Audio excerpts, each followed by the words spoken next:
تنہائیوں میں گناہ کرنے سے ڈر، کیونکہ جو گواہ ہے وہی حاکم ہے۔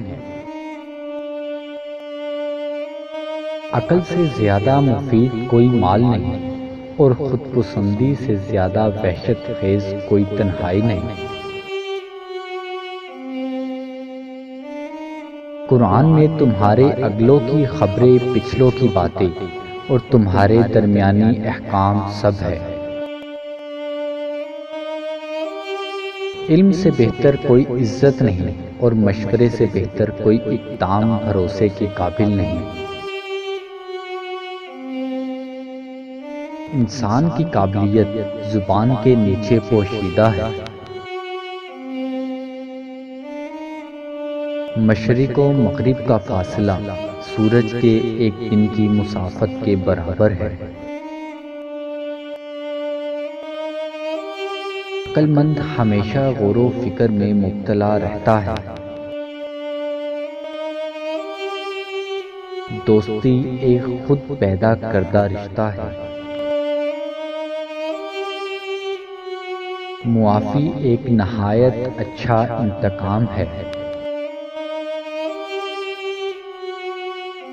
جب مفلس اور بے زر ہو جاؤ تو صدقہ دے کر خدا سے لین دین کرو۔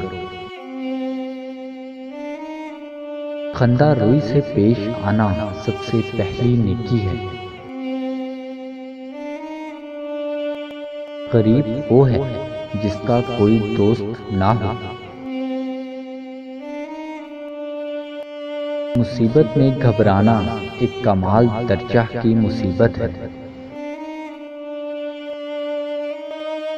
کارخانہ قدرت میں فکر کرنا بھی عبادت ہے، اور عقیدہ میں شک رکھنا شرک کے برابر ہے۔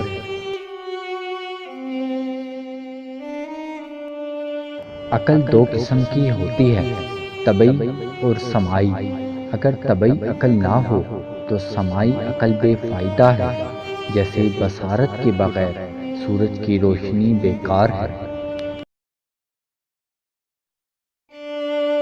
تنگ دستی جسے لوگ محبوب سمجھے اس مالدار سے بہتر ہے جس سے انسان گناہوں میں مبتلا ہو کر ذلیل و رسوا ہو۔ گناہوں پر نادم ہونا گناہوں کو مٹا دیتا ہے، اور نیکیوں پر فخر کرنا انہیں تباہ کر دیتا ہے۔ بے قراری بنسبت صبر زیادہ تکلیف دہ ہے۔ زمانہ کے پل پل کے اندر آفات پوشیدہ ہے۔ موت ایک بے خبر ساتھی ہے۔ عبادت پر غالب کمال فضیلت ہے۔ تجربے کبھی ختم نہیں ہوتے، اور عقل مند وہ ہے جو ان میں ترقی کرتا ہے۔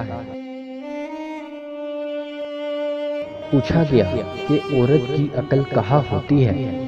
فرمایا، عورت کی عقل اس کے جمال میں ہوتی ہے، اور مرد کا جمال اس کی عقل میں۔ خواہش پرستی ہلاک کر دینے والا ساتھی، اور بری عادت ایک زور آور دشمن ہے۔